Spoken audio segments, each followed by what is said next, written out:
السلام علیکم ناظرین، خبر سے خبر میں خوش آمدید۔ میں افتخار شرازی پروگرام کا آغاز کریں گے۔ سب سے پہلے بھارت اور امریکہ کے درمیان ٹیرف کا تنازع۔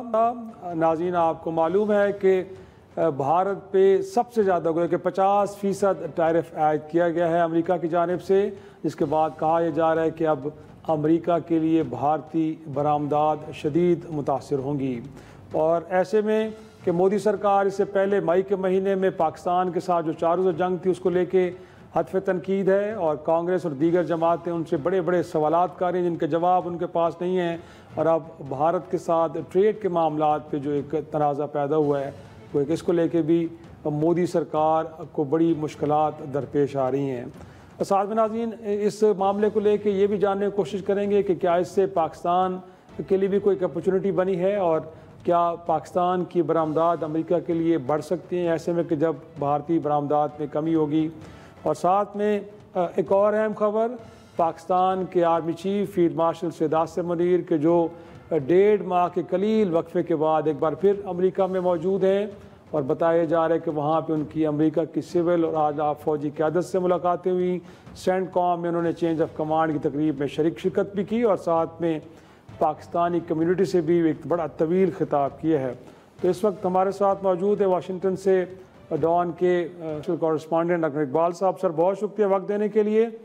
سب سے پہلے تو سر انفیکٹ یہی ٹیرف کے معاملے کو ڈبیٹ کرتے ہیں۔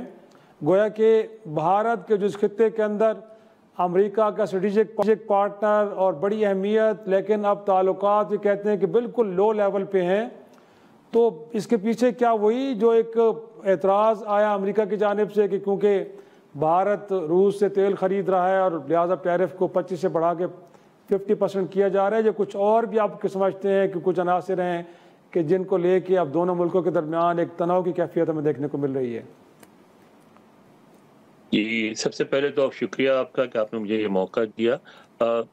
بات یہ شیرازی صاحب کہ اس میں ایک نہیں کئی عناصر ہیں، یعنی ایک جو آپ نے بات کی وہ ہے مطلب سب سے پہلے جو اہم ترین میرے نظر میں آتا ہے وہ ہے خود تجارت کا معاملہ۔ آپ کو پتہ ہے کہ بھارت ایک بڑا تجارتی پارٹنر ہے۔ ہماری کل تجارت جو ہے وہ $7 بلین کی، جس میں سے ہم $5 بلین کی چیزیں بیچتے ہیں، $2 بلین کی خریدتے ہیں، اور صدر ٹرمپ نے ہم سے یہ کہا کہ آپ اس کو ٹھیک کریں، اور اس کے لیے 2 مطالبات کیے، ایک تو مزید چیزیں امریکہ سے خریدیں اور ٹیرف بھی لگایا۔ ہم نے آسانی سے اس کو ایڈجسٹ کر لیا کہ ہماری اتنی بڑی تجارت نہیں ہے۔ بھارت 138 بلین کی ہے، تو اس پہ وہ اور اس میں بھی ظاہر ہے کہ وہ ان کے فیور میں ہے، یعنی وہ بھارت امریکہ کو بیچتا زیادہ ہے، خریدتا بہت کم ہے، تو اس کو صدر ٹرمپ درست کرنا چاہتے ہیں۔ اس میں چونکہ اتنی زیادہ رقم انوالو ہے، صدر ٹرمپ بھی پیچھے نہیں ہٹیں گے اور بھارت بھی پیچھے ہٹنا نہیں چاہ رہا ہے۔ تو یہ جو ہے یعنی تجارت کے حوالے سے ایک بارگیننگ ہو رہی ہے۔ صدر ٹرمپ نے ان پہ سب سے زیادہ یعنی 50% ٹیرف لگا کے ان کو ایک میسج دیا ہے کہ اگر تو تم اپنی شرائط نرم نہیں کرو گے، ہماری بات نہیں مانو گے، تو پھر ہم اس طرح سے ڈیل کریں گے اور تمہاری چیزیں یہاں بکیں گی نہیں، تو خود بخود ہی وہ بیلنس ہو جائے گا۔ اچھا، پھر وہ ان کا یہ بھی مطالبہ ہے کہ انڈیا نے بیجا پابندیاں لگا رکھی ہیں امریکی اشیاء کی امپورٹ پہ، انڈیا آنے پہ۔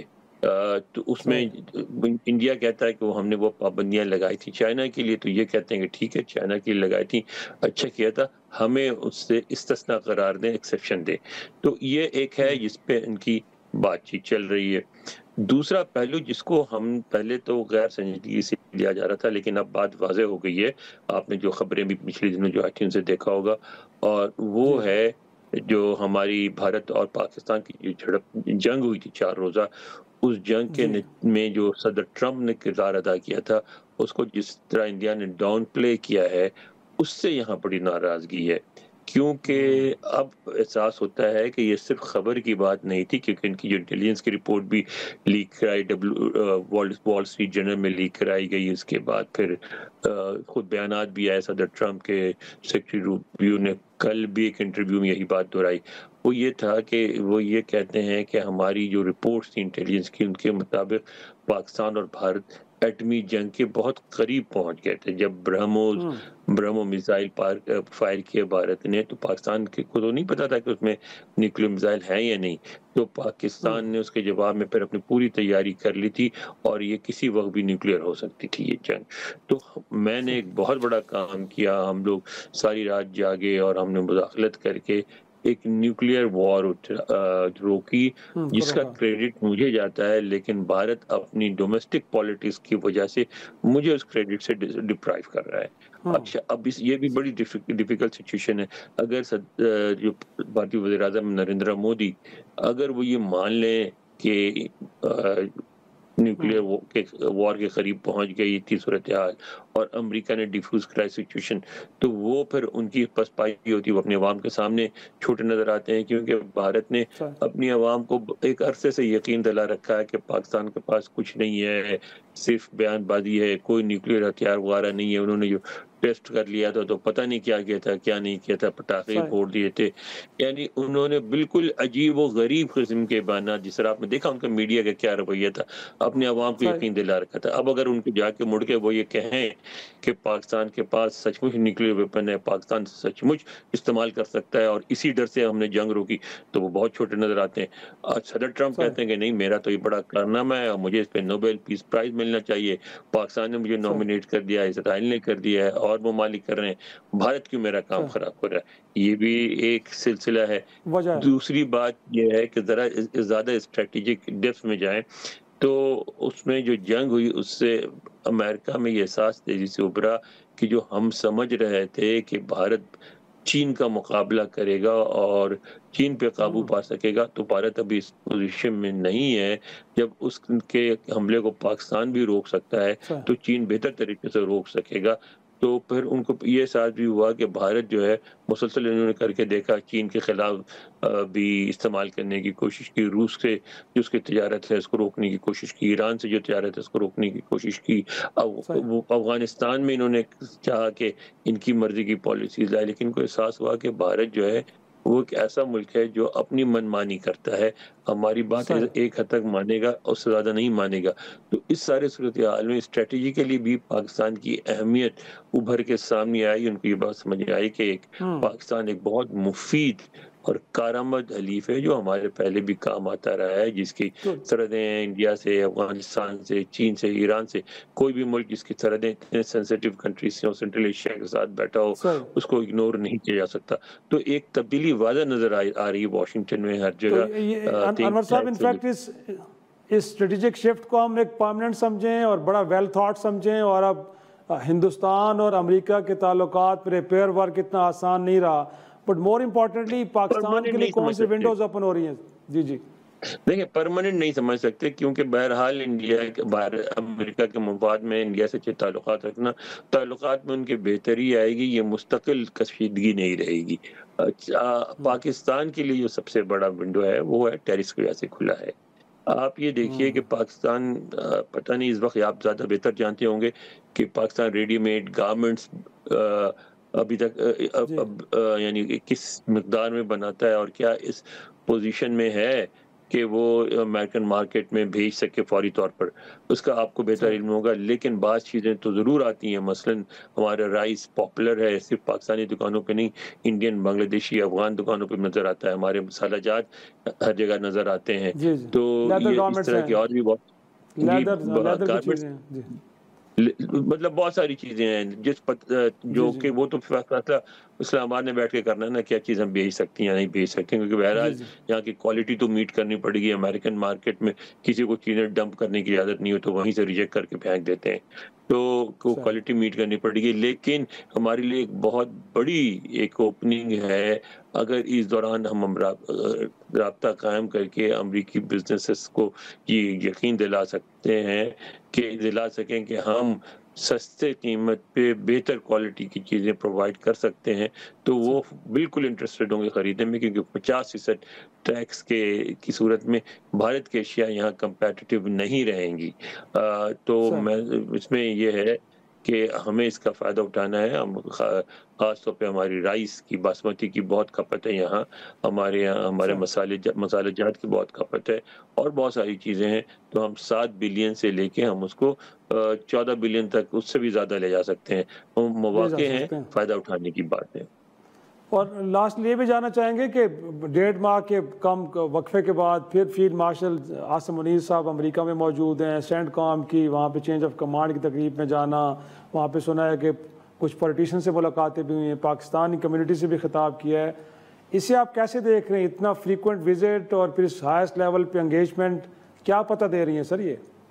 میرے خیال ہے ایک مثبت ڈیولپمنٹ ہے. آرمی چیف کو اس بات کا احساس ہے کہ ایک ونڈو کھلا ہے. آپ کو پتہ ہے امریکہ میں ونڈو طویل عرصے کے لیے نہیں کھلتا، کیونکہ ایک سپر پاور ہے اور ہر دنیا کا ہر ملک اس سے تعلقات بنانا چاہتا ہے، اسٹریٹجک، سیاسی، معاشی.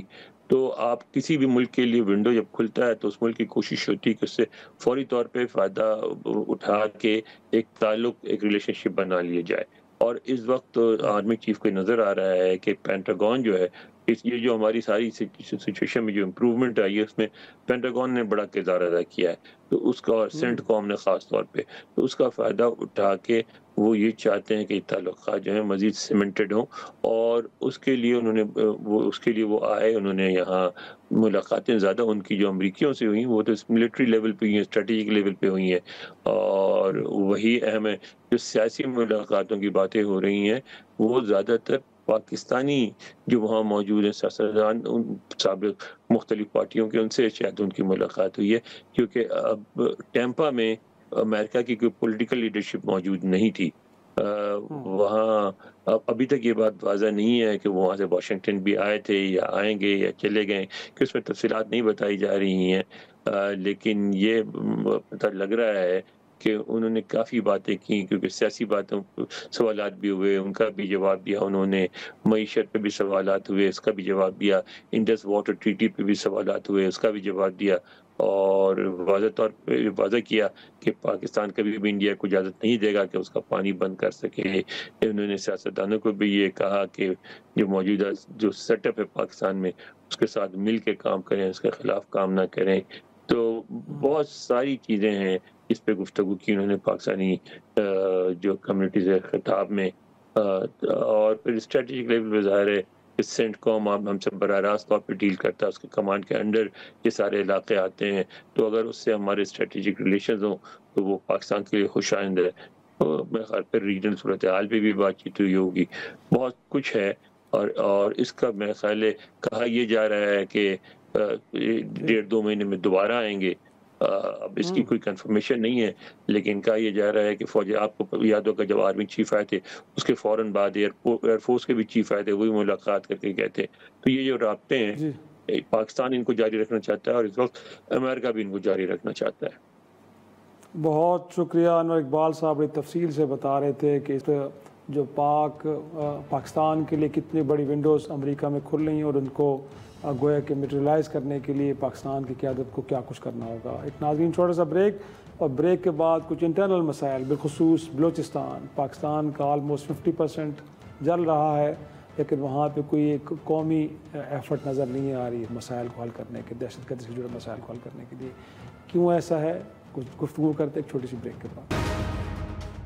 اور پروگرام میں ایک بار پھر خوش آمدید. اس وقت ہمارے ساتھ موجود ہیں رکن قومی اسمبلی پاکستان پیپلز پارٹی کی سینئر رہنما شازیہ مری صاحبہ. بہت شکریہ وقت دینے کے لیے. بریک سے پہلے ہم ڈبیٹ کر رہے تھے بلوچستان کے ایشو کو، انفیکٹ جہاں پہ پیپلز پارٹی کی حکومت بھی ہے شازیہ صاحبہ، بٹ وہ ایک نیشنل ایفرٹ چاہیے. کل بھی ہم نے دیکھا ہے وہاں چیف منسٹر بیٹھے، کانفرنس سے خطاب کیا. اس کے ساتھ ساتھ ANP کے رہنما احمد خان ولی صاحب وہاں پہ ایک جرگہ منعقد کیا گیا، وہاں پہ بھی کچھ کنسرنز کا اظہار کیا گیا. بٹ وہ جو ایک نیشنل ایفرٹ ہے دیٹ از مسنگ. اس کی وجوہات کیا ہیں؟ کیونکہ آلموسٹ 47% آف دا پاکستان ہے بلوچستان، بٹ اس کو اس انداز میں ایڈریس نہیں کیا جا رہا جیسے کرنا چاہیے. بہت شکریہ افتخار صاحب، یقینی طور پر بلوچستان کی جو امن ہے، وہاں کی جو اسٹیبلٹی ہے، وہ پاکستان کے استحکام کے لیے بہت ضروری ہے۔ ایک عرصے سے کوششیں کی جا رہی ہیں، اور سائملٹینیسلی آپ کو پتہ ہے کہ پاکستان کے اندر جو دہشت گردی کی لہر ہے، جو ایک بہت بڑا چیلنج ہے، اس سے بھی جو ہے وہ پاکستان اس کو درپیش ہے، اس کو بھی فائٹ کیا جا رہا ہے، اس کو بھی ایڈریس کیا جا رہا ہے۔ بے تحاشا قربانیاں پاکستان کی عوام نے دی ہیں امن کے لیے، اور ہم آج بھی جو ہے اسی ڈائریکشن میں چل رہے ہیں۔ اللہ کرے کہ ہم مکمل طور پر دہشت گردی کا خاتمہ کر سکیں اور انتہا پسندی کو ختم کر سکیں، کیونکہ معاشرے کی جڑوں میں اگر اس طرح کا ناسور بیٹھ جائے تو وہ آنے والی نسلوں کے لیے بہت برا ہے۔ اور بلوچستان کو بھی جہاں دیگر چیلنجز کا سامنا تھا، وہاں آپ کو پتہ ہے کہ جو پاکستان کے خلاف ملک کام کر رہے ہیں، وہ بھی جی بلوچستان کی سچویشن سے فائدہ اٹھاتے ہیں، اور بلوچستان کے اندر جو ایفرٹ ہے اسٹیبلٹی کا، وہ یقینی طور پر وہ مشکل میں پڑ جاتا ہے۔ لیکن I would disagree to certain extent کہ نیشنل اسپرٹ نہیں ہے۔ دیکھیں، نیشنل اسپرٹ ہے، لیکن اس ملک کے اندر، ہمارے پیارے ملک کے اندر، جو اس وقت کچھ لوگ انتشار پھیلانے کی کوشش کر رہے ہیں، وہ میری نظر میں، مجھے ایسا لگتا ہے افتخار صاحب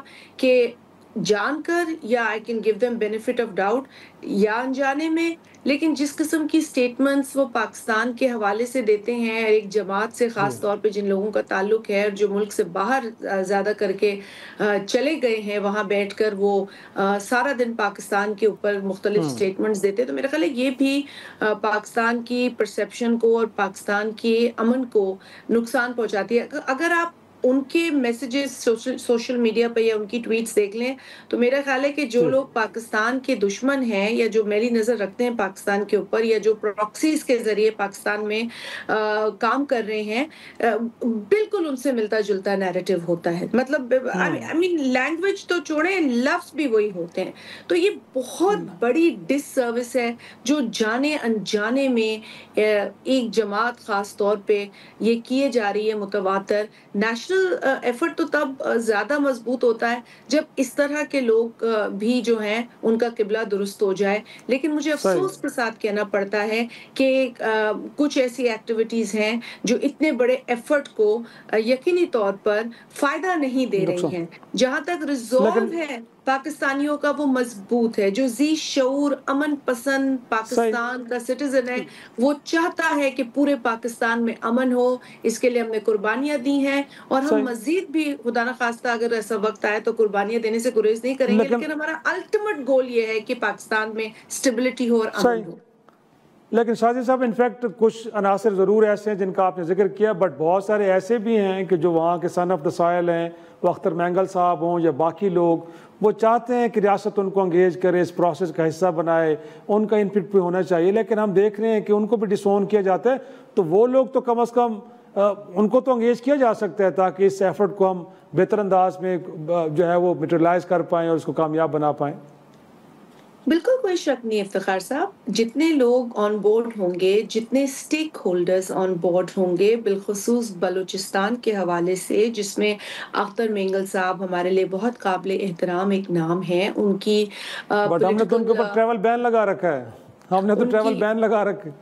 جی جی دیکھیے، میں اس کے ٹیکنیکل ایسپیکٹ کو نہیں جانتی ہوں کہ کیوں ان پر ٹریول بین ہے، کیا ایسی جو ہے کوئی کیس بنا ہے یا کوئی وجہ بنی ہے، لیکن میں آپ کو اپنی رائے دے سکتی ہوں۔ ایک ہمارے لیے قابل احترام ہستی ہیں، اور بلوچستان کے تناظر میں بالکل ان کا اہم رول رہا ہے، اور میں سمجھتی ہوں کہ اب بلوچستان کو جیسے جب بلوچستان کے ینگ لوگ جو ہیں، اور بلوچستان کا ایک بہت بڑی پاپولیشن پڑھے لکھے نوجوانوں کی بھی ہے اب سامنے، میں سمجھتی ہوں کہ وقت آ گیا ہے کہ ہم ان کو اکوپ کریں، ان کو ہم جو ہے وہ زیادہ آگے لائیں، ان کو یہ فورم دیا جائے۔ اب وہ جو پرانی ایک دقیانوسی روایات تھیں کہ جی ہم نے کسی ایک شخص سے رجوع کرنا ہے جس سے کہ ہم ان علاقے کے لوگوں کو ہینڈل کر سکے، ڈیل کر سکے. I think that should be now done away with. اب ہمیں عوام کو انگیج کرنے کی ضرورت ہے. اب ہمیں جس طرح جس کا آغاز جناب صدر آصف علی زرداری صاحب نے اپنے پچھلے پریزیڈنسی کے دور میں کیا تھا، آغاز حقوق بلوچستان، وہ اس طرح سے پھر آگے سسٹین نہیں ہوا. یہ انفارچونیٹ بات ہے.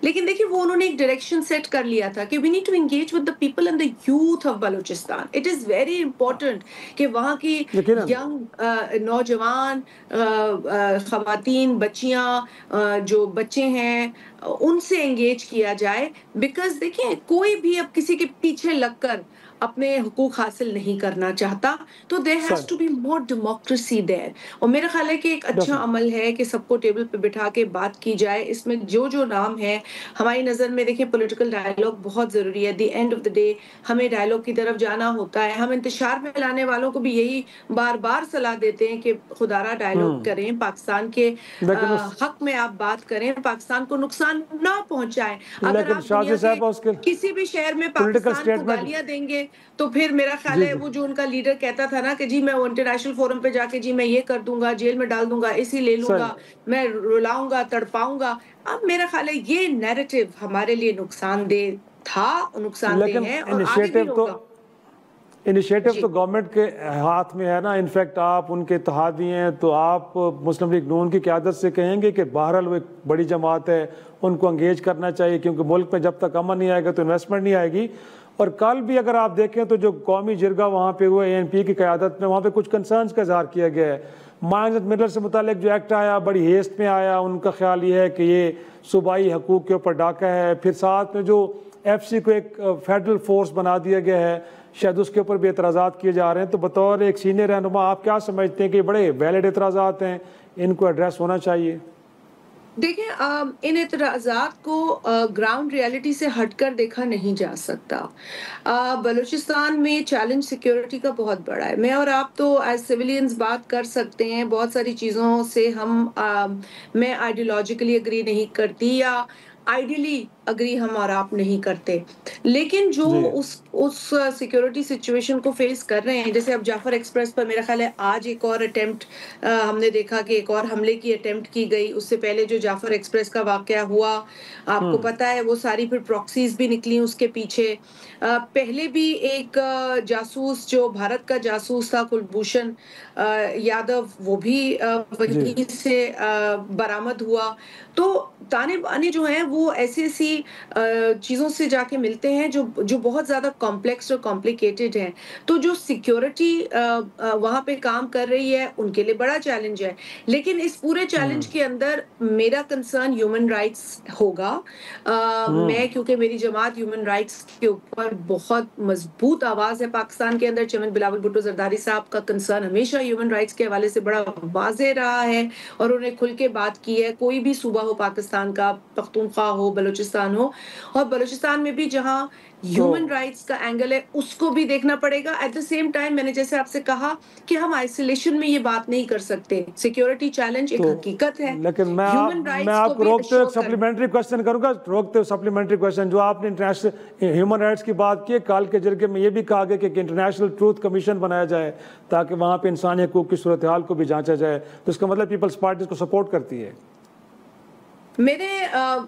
میں نہیں جانتی کہ ریکمنڈیشنز کیا آئی ہیں، لیکن پیپلز پارٹی ہمیشہ ہیومن رائٹس کی بات کرتی ہے. اینڈ ہیومن رائٹس جو ہیں وہ سب کے پروٹیکٹڈ رہیں، فنڈامنٹل رائٹس پروٹیکٹڈ رہیں، کانسٹیٹیوشنل رائٹس پروٹیکٹڈ رہیں، economic rights, political rights protected رہیں. یہ بات تو ہمیشہ چیئرمین بلاول بھٹو زرداری صاحب کرتے ہیں. یہ ہمارا آئیڈیولوجیکل سٹینس ہے اور ہم اس سے بندھے ہوئے ہیں. لیکن سینسٹیو حالات میں جو سچویشن ہے، جو قربانیاں عوام اور سیکورٹی فورسز دے رہی ہیں، وہ بھی ایک حقیقت ہے. So we'll all have to be sitting on one table or everybody to find a solution to this problem. اور اس میں ہمیں جو لوگ انتشار پھیلا کے ڈس انفارمیشن مس انفارمیشن پھیلاتے ہیں اس کو ہمیں کنٹرول کرنا پڑے گا، بیکاز یہ سچویشن سینسٹیو ہے، حساس ہے. ایک غلط ٹویٹ، ایک غلط انفارمیشن آپ کے پورے ایفرٹ پر پانی پھیر سکتی ہے. سو آئی تھنک بہت کوشن اپلائی کرنا پڑے گا. جس ملک نے سیکیورٹی کو اس طرح ڈیل کیا ہے وہ ممالک جانتے ہیں. پاکستان اس وقت اس سیویئر سچویشن کو دیکھ رہا ہے، تو اس میں بہت کوشن بھی ہوگا. اور جو معاملات کو سوشل میڈیا کا غلط استعمال کر کے خراب کرتے ہیں وہ بھی ہمیں ایک حقیقت ہے جس سے نپٹنا ہوگا. بہت شکریہ شازیہ مری صاحب، آگو کر رہی تھی بڑی تفصیل سے بلوچستان کی صورتحال پہ کہ اس کو ایڈریس کرنے کے لیے کیا کچھ کرنا ضروری ہے. آج ایک چھوٹا سا بریک، اور بریک کے بعد منی لانڈرنگ کا معاملہ، کیونکہ سرکار کے اہم افراد کی جانب سے یہ بعض لوگوں پہ الزامات آ رہے ہیں. کیونکہ اگرچہ ہم نے فیٹ اف کے نیچے بہت کچھ اقدامات کیے، لیکن ایسے وہ کون سے لوپ ہولز ہیں کہ جن کو بند کرنا بڑا ضروری ہے. اس پہ گفتگو کریں گے ایک چھوٹی سی بریک کے بعد. پروگرام میں ایک بار پھر خوش آمدید. ہمارے ساتھ اس وقت موجود ہیں سردار عالم خان بیزنجو. آپ کا تعلق پاکستان مسلم لیگ نون سے ہے اور بلوچستان کے مسئلے کو ہم تھوڑا ڈسکس ڈیبیٹ کرتے ہیں. سردار صاحب، انفیکٹ کل بھی دیکھا ہم نے، ایک تو ANP کے زیر اہتمام ایک جرگہ ہوا، پھر اس کے بعد ہم نے دیکھا ہے کہ وزیر اعلیٰ کچھ ایک کانفرنس تھی، قومی استحکام پاکستان کانفرنس، اس سے بھی انہوں نے خطاب کیا ہے. گویا کہ کوششیں تو ہو رہی ہیں لیکن ابھی تک ہم وہ دیر پا امن آتا وہ دیکھ نہیں پا رہے بلوچستان کے اندر. ان ایشوز کو ایڈریس کرنے کے لیے کیا ملٹری آپریشن کے اوپر بڑے اعتراضات کیے جا رہے ہیں؟ اگر وہ نہیں ہے تو پھر کیا آپشن ہو سکتے کہ جس کے نتیجے میں وہاں پہ دہشت گردی کو ختم کیا جا سکے، ایک پرماننٹ وہاں پہ امن لایا جا سکے؟ جی وعلیکم السلام افتخار صاحب، اور بڑی مہربانی آپ کی، ہمیشہ یاد کرتے ہیں. دیکھیں، سب سے پہلے تو بالکل ملٹری آپریشن ایک اپنی جگہ ایک اس کی ایک اپنی اہمیت ہے، لیکن سب سے پہلے جو سبورجن ہے، بغاوت بلوچستان میں ہوئی ہے. آج کا جو نوجوان ہے یا کوئی بھی ہے بلوچستان سے، اور جس کے دل میں اگر تھوڑی بہت ناراضگی ہے، اس کی وجہ صرف ایک ہے.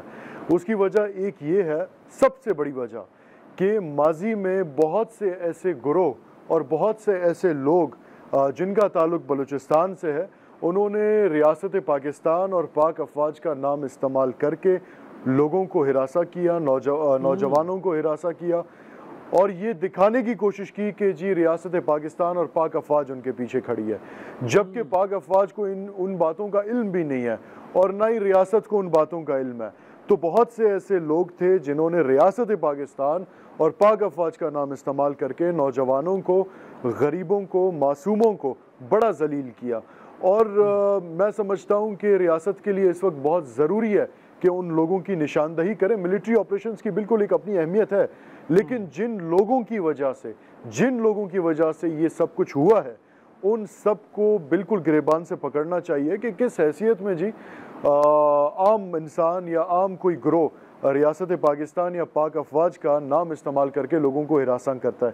تو ان کی نشاندہی اور ان کو گریبان سے پکڑ کے ان کو سزا دینا بہت ضروری ہے، تاکہ جتنے بھی نوجوان ہیں ان کی نظروں کے سامنے جب یہ سب آئے گا تو ریاست کے اوپر ان کا اور پاک افواج کے درمیان ایک جو گیپ آیا ہوا ہے وہ اس طرح سے اچھا خاصا کور ہو جائے گا. اور جہاں تک دیکھیں حالات کی بات ہے، جتنے نوجوان ہیں یا جتنے قبائلی لوگ ہیں وہ اپنی جگہ پہ، لیکن اس وقت حالات اس حد تک پہنچ گئے ہیں، جو ہمارے MPA صاحبان ہیں یا ہمارے منسٹر صاحبان ہیں، موسٹ آف دیم وہ ایکسٹورشن منی پے کر رہے ہیں اپنے جتنے بھی فتنۃ الہندوستان کے جتنی بھی آرگنائزیشنز ہیں ان کو. PSDP میں جو ان کا کمیشن ہے، جو آپ کے MPAs حضرت ہیں، وہ 50% کر رہے ہیں اس وقت. تو بہت سے معاملات ایسے ہیں کہ چیزیں کافی پیک پہ چلی گئی ہیں. اب آپ دیکھیں نا جی، ایک طرف انٹرنیٹ جی بڑی حیران کن تفصیلات آپ بتا رہے. بالکل انٹرنیٹ بھی بند ہے، ایون کہ جو زمینی راستے سے سفر تھا زائرین کے لیے اس پہ بھی شاید پابندی ہے یا لوگوں سے کہا گیا ہے کہ وہ اعتراض کریں.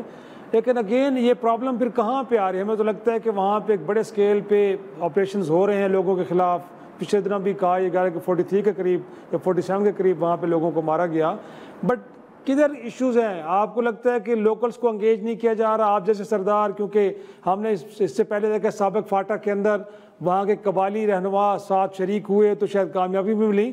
تو بلوچستان کو لے کے کہاں پہ فلاز ہیں اسٹریٹجی کے اندر کہ جن کو ٹھیک کرنا بڑا ضروری ہے؟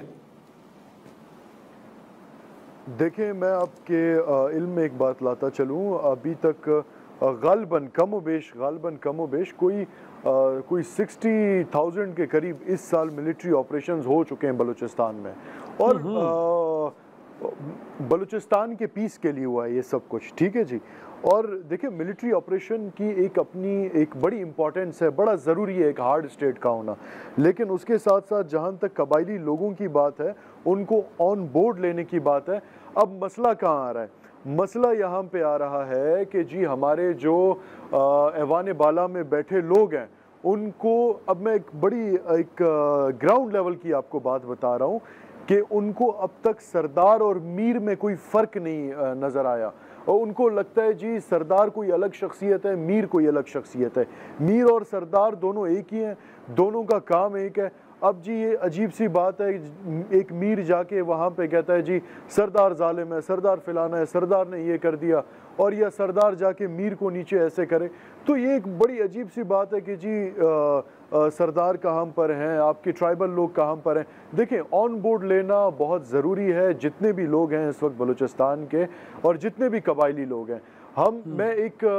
دیکھیں میں ہمیشہ سے کہتا آیا ہوں کہ بلوچستان میں جو پاور ہے وہ سینٹرلائزڈ ہے اس وقت, تو بڑا ضروری ہے بلوچستان کے نئے صوبے بنائے جائیں, بلوچستان میں جو لوکل باڈی ہے اس کو ایکٹیو کیا جائے, جتنے بھی پیرامیٹرز ہیں, جتنی بھی آپ کی وہ کہتے ہیں جتنے بھی ڈپارٹمنٹس ہیں سب کو ساتھ لے کے چلیں گے تو بڑا بہتر ہوگا.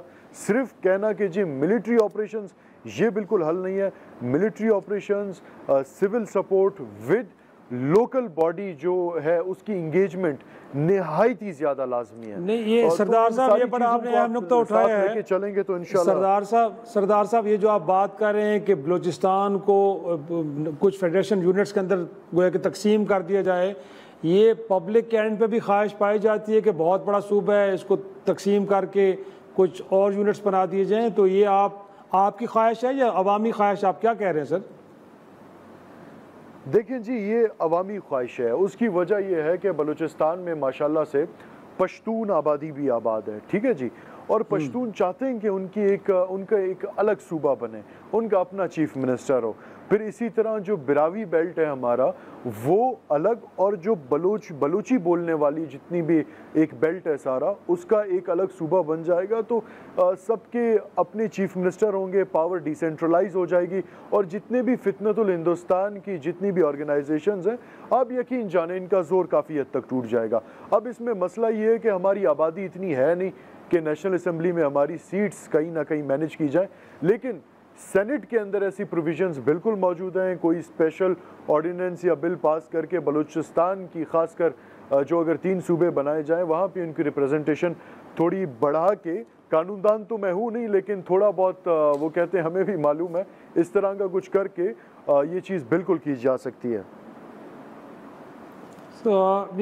لیکن یہ جو بات آپ کر رہے ہیں یہ وہاں کے چیف منسٹر تو یہ بات نہیں کر رہے گا. ان کا جو نیریٹو ہے وہ تو یہ ہے کہ اگرچہ بلوچستان کے اندر محرومیاں ضرور ہیں لیکن لوگ بیرونی طاقتوں کے اعلی کار بنے ہوئے ہیں.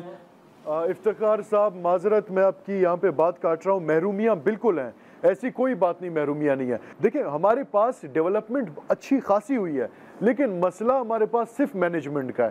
اب مینجمنٹ ہماری خراب ہے, اس چیز کو چھپانے کے لیے یہ کہنا جی بلوچستان میں محرومیاں بالکل ہیں, لیکن اتنی محرومیاں نہیں ہیں کہ ان کو بنیاد بنا کے ہم کہیں جی ٹیررزم اس وجہ سے ہے. تو پھر تو اس کا مطلب ہے کہ اب میں آپ کو ایک مثال دیتا ہوں. ریاست پاکستان درست کہنے میں حق بجانب ہے کہ بہت سارے لوگ ہیں کہ جو بیرونی طاقتوں کے اعلیٰ کار بنے. آپ تو مقامی ہیں, آپ لوگوں کے ساتھ ویل کنیکٹڈ ہیں, تو آپ کو بھی لگتا ہے کہ میں آپ کو ایک بات بتا رہا ہوں جی, جب ریاست پاکستان نے کوئی بھی بل ٹیبل کرنا ہوتا ہے یونائٹڈ نیشن جنرل اسمبلی میں یا سیکیورٹی کاؤنسل میں 6 مہینے لگ جاتے ہیں پاس ہونے میں, اور اس میں بھی لابنگ کرنی ہوتی ہے مختلف ممالک کے ساتھ. آج آپ کی BYC کی طرف سے کوئی بھی بل چلا جاتا ہے 2 گھنٹے میں وہ منظور ہو جاتا ہے۔ دیکھیں بیرونی قوتیں یہ تو بات کریں گے جی بلوچستان میں گریونسز ہیں، بلوچستان تباہ و برباد ہو گیا، بلوچستان میں نہ اسکول ہے، نہ تعلیم ہے، نہ کچھ ہے، یہ باتیں وہ کریں گے، وہ ان کا پروپیگنڈا ہے۔ جب 1947 میں بلوچستان کی جو تعلیم لٹریسی ریٹ تھی دیٹ واز 0.02، آج وہ ہے 50% پہ پہنچا ہے۔ ہاں مینجمنٹ کے ایشوز ہمارے پاس کافی ہیں۔ بہت شکریہ سردار عالم خان بزنجو صاحب، گفتگو کر رہے تھے کہ مینجمنٹ ٹھیک کر کے بلوچستان میں جاری جس وقت دہشت گردی ہے، جو انسرجنسیز ہیں ان کو ختم کیا جا سکتا ہے۔ ناظرین چھوٹا سا بریک کے بعد پروگرام کے سلسلے کو آگے بڑھائیں گے۔ پروگرام ایک بار پھر خوش آمدید ناظرین، بات ہو رہی تھی منی لانڈرنگ سے متعلق۔ پاکستان اگرچہ فیٹ اپ کے نیچے اس معاملے پہ بڑے اقدامات کر چکا ہے اور یہی وجہ ہے کہ پاکستان کو گرے لسٹ سے بھی نکالا گیا، لیکن اس وقت پھر اگین ہم نہیں کہہ رہے، میڈیا نہیں کہہ رہا، ملک کی اہم شخصیات، ملک کے وزیر دفاع اگر یہ کہیں کہ بیوروکریٹس یہاں سے کرپٹ منی لانڈرنگ کے ذریعے بیرون ملک منتقل کر کے جائیدادیں خرید رہے ہیں، تو پھر یہ لوپ ہولز کہاں کہاں موجود ہیں، اور پھر بزنس ٹائکونز کے اوپر بھی اس طرح کے الزامات لگتے ہیں، پراپرٹی ٹائکونز کے اوپر بھی اس طرح کے الزامات لگتے ہیں، تو یہ کہاں ابھی تک وہ راستے موجود ہیں کہ جہاں سے یہ پیسہ ایل گاٹن منی بیرون ملک منتقل ہوتی ہے، اور پھر سے جڑے ادارے ان چیزوں کو پکڑ کیوں نہیں پا رہے؟ تو ہمارے ساتھ آج اس نشست میں موجود ہیں DG FIA سابق inspector general police doctor Mujeeb ur-Rehman sir بہت شکریہ وقت دینے کے لیے۔ Thank you. سب سے پہلے سر یہی جاننا چاہیں گے، کیونکہ ہمیں تو بڑا اپریشیٹ کیا گیا کیونکہ ٹیرر فائنانسنگ بھی یہی منی لانڈرنگ کے تھرو شاید ہوتی رہی ہے ماضی میں، ان چیزوں کو لگتا تو تھا کہ ہم نے قابو پا لیا ہے، لیکن اب ملک کے وزیر دفاع سر یہ فرمایا اگر کہ یہاں سے پیسہ جاتا ہے، وزیر اطلاعات کی سٹیٹمنٹ پچھلے دنوں آپ نے دیکھی پراپرٹی ٹائکون کے متعلق کہ یہاں سے کس طرح منی لانڈرنگ کے ذریعے اربوں روپے لے جائے جا رہے ہیں، تو سر کچھ بتائیں گے کیا کیا طریقے ہوتے ہیں، کیسے کیسے پیسہ اس ملک سے بیرون ملک جاتا ہے؟ شیراز صاحب بات یہ ہے کہ بہت سی باتیں لوگ کرتے ہیں، لیکن جب تک اس کی کوئی ڈاکومنٹیشن نہ ہو یا کوئی اسپیسیفک ریفرنس نہ ہو تب تک، یا سبسٹینشیٹ نہ ہو کوئی بات کسی ثبوت کے ساتھ تو اس پہ کمنٹ کرنا ویسے مناسب نہیں ہے۔ صحیح۔ نمبر 1۔ نمبر 2 بات یہ پاکستان کی یہ اچیومنٹ کہ اس کو فیٹ اف کے گرے لسٹ سے نکالا، یہ ایک لمبی جد و جہد تھی، کیونکہ میں اس دوران FIA میں بھی تھا اور سارے پروسیس کا حصہ تھا، اس میں بہت سے لوگوں نے اپنا رول پلے کیا۔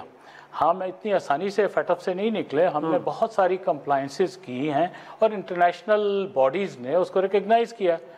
میں FIA میں رہا، میرے کولیگز، میرے سینئر جونیئر سب نے مل کے کوششیں کی، ہمارے علاوہ ملک میں بہت سے اہم اداروں نے کوششیں کی، اس میں یقینی طور پہ کچھ امپرومنٹ اور چیزیں بہتر ہو گئیں، تبھی انہوں نے ہمیں نکالا۔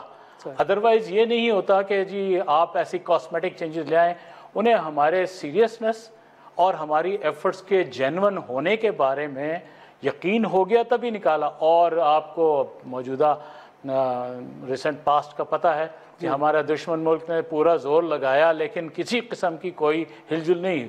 باقی کچھ بیانات، کچھ چیزیں وہ ٹائم لائن کے ساتھ اگر آپ دیکھیں، ہو سکتا ہے کہ وہ کوئی ماضی کی طرف حوالہ دے رہے ہوں، کسی ایک اسپیسیفک کیس کی بات کر رہے ہوں، تو وہ تو بہتر وہ کر سکتے ہیں۔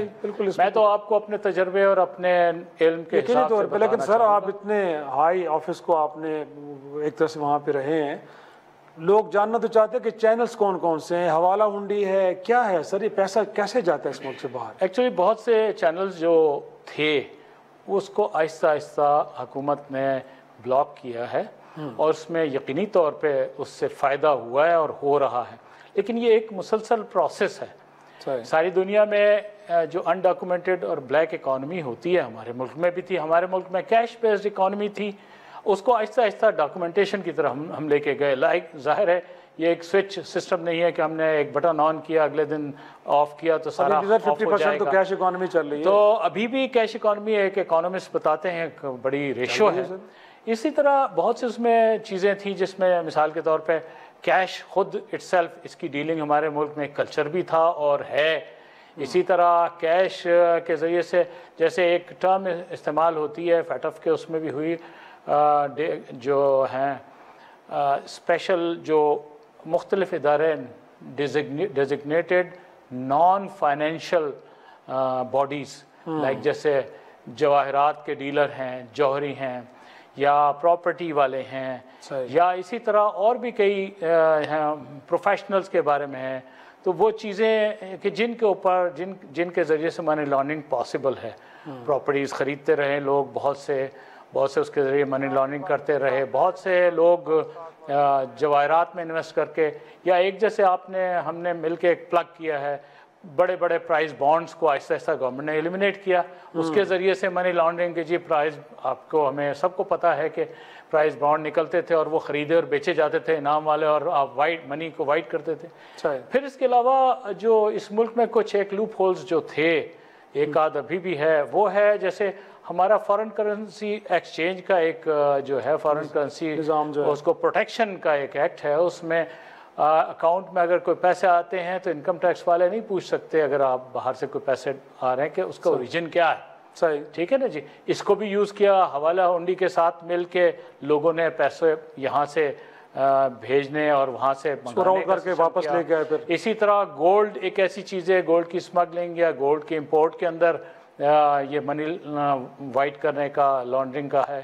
لانڈرنگ میں بنیادی جو چیز مجھے کہتا ہوں میں کہ جو آپ کو اور ہمیں سمجھنی ہے، لانڈری اس وقت چیز لانڈر ہوتی ہے جب پہلے گندی ہو، ڈرٹی منی ہو تو وہ لانڈر ہوتی ہے۔ تو اس ایملا ایکٹ کے تحت کچھ پریڈیکیٹ آفینسز ڈکلیئر ہیں جو اس کے شیڈول میں دیے ہیں۔ پی پی سی کی کوئی 92 دفعات ہیں جو اس کے پریڈیکیٹ آفینسز کے ذکر ہے اس میں شیڈول میں، اسی طرح 19 لوکل اینڈ اسپیشل لاز کے ہیں، وہ ساری چیزیں اس میں پریڈیکیٹ آفینس ہیں۔ مثال کے طور پہ اگر کہیں مرڈر بھی ہے یا ڈکیتی ہے یا کوئی اور چیز ہے، اس کے نتیجے میں جو منی جنریٹ ہوئی ہے، پروسیڈ آف کرائم، اس کو لانڈر کرنے کا جو پروسیس ہے اس کو منی لانڈرنگ کہتے ہیں۔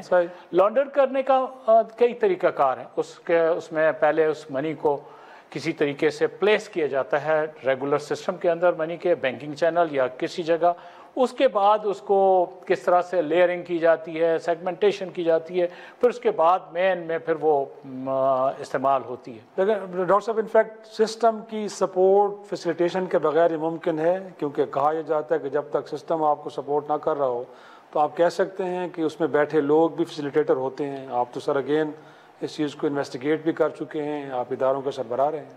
اب اس میں کئی چیزیں جو آپ کہہ رہے ہیں نا، سسٹم سپورٹ نہیں کرتا، لیکن جو سسٹم کی ویکنیسز ہیں وہ آہستہ آہستہ دور ہوتی ہیں۔ مثال ایک میں آپ کو دیتا ہوں، جیسے لوگ چیزیں ایکسپورٹ کرتے تھے یا امپورٹ کرتے تھے تو انڈر انوائسنگ کرنی، انہوں نے باہر سے چیزیں منگاتے ہوئے یا ایکسپورٹ کرتے ہوئے اوور انوائسنگ کرتے، اور وہ جو پیسہ ہے اس کو باہر ڈالر کی شکل میں یا ریال کی شکل میں اس کو وہاں روک لینا، یا پیمنٹ زیادہ بل کم دکھانا ٹیکس بچانے کے لیے اور اس کو کسی اور ذریعے سے پے کر دینا، یہ بھی ایک طریقہ کار ہوتا تھا منی لانڈرنگ کا۔ اور ایون وہ اس میں ایک مشہور منی چینجر کمپنی میرے دور میں ہم نے انٹروگیٹ بھی کیا تھا، انویسٹیگیٹ بھی کیا، بند ہو گئی کمپنی، وہ ان کا طریقہ کار بھی یہ تھا۔ ان سے میں نے تفتیش کرتے ہوئے صاحب سے پوچھا کہ یہ آپ نے اچھا بھلا آپ کا لیگل کاروبار تھا تو یہ منی لانڈرنگ اور یہ پیسے کام کرنے کی ضرورت کیا تھی؟ انہوں نے کہا پہلے وہ تھوڑا بہت ہوتا تھا تو وہ ڈائریوں وائریوں میں لکھ لیا جاتا تھا، جب بہت بڑھ گیا کاروبار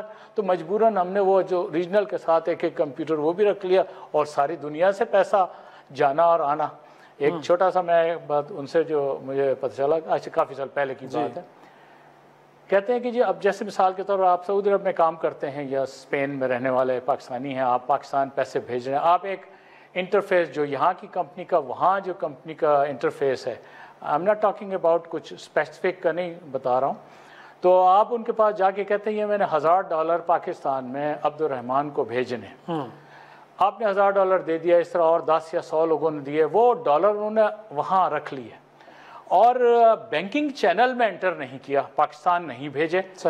ہوا یہ کہ ایک یہاں سے ٹیکس ایویژن والے نے جس نے اپنی انڈسٹری سے پیسے نکالے ہیں ٹیکس بچا کے اس کو وائٹ کرنا، اس نے $1 بلین یہاں اس کے یہاں کے انٹرفیس کو دے دیا کہ یہ آپ رکھ لیں.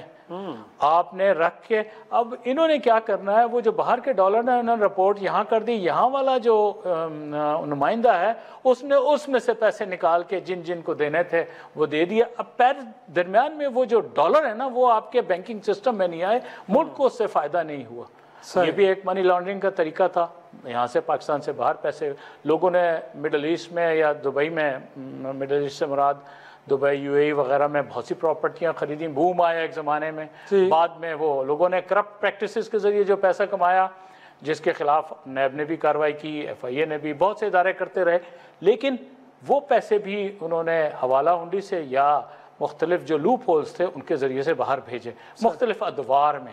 لاسٹ میں یہ جاننا چاہوں گا سر کہ اب یہ کیا کیش اکانومی ختم کریں یا پھر ہمارا جو وے آف ڈوئنگ بزنس ہے وہ بیوروکریسی ہو یا ادروائز ان کو ٹھیک کرنا ہے؟ کہاں چیزوں کو, کہاں ہم لوپ ہولز ابھی بھی ہیں جن کو ایڈریس کر کے اس کو کہیں زیرو پہ لایا جا سکتا ہے؟ یہ زیرو پہ تو شاید لانا کبھی بھی ممکن نہ ہو, کیونکہ ڈیولپڈ ملکوں میں بھی ایک خاص پرسنٹیج انڈاکومنٹڈ یا بلیک اکانومی کی ہوتی ہے.